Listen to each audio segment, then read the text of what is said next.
सैनिक स्कूल बंचा अलिया गदा हटाओ ये अभियान जो आरंभ करा जायछि भुवनेश्वर सेंट्रल प्लेस रे जो बड़ी अलिया गदे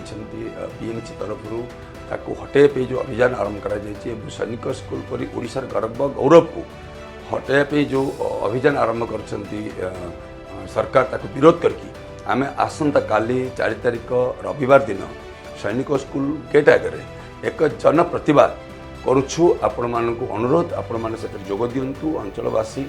विशेष भाव रसुगढ़ आरंभ करके कलिंग हॉस्पिटल पर्यंत आचार्यबाट आरंभ करके गाड़कण रंगमाटिया भोटपड़ा और VSS नगर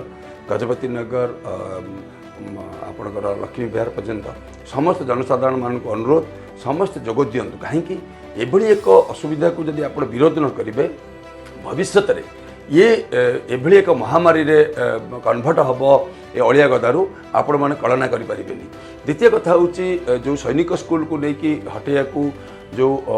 अभियान आरंभ कर राज्य सरकार ताको मते विरोध हवा दरकार। एते बड़ जगार गोटे सैनिक स्कूल पर गर्व गौरव और सैनिक स्कूल स्मारक अच्छी ताको विरोध कर आसतु जनप्रतिवाद रे सहयोग करंतु एभली एक अगणतांत्रिक पद्धति रे राज्य सरकार और भुवनेश्वर म्युनिसिपल कॉर्पोरेशन जो मन मानिकी विरोध करंतु।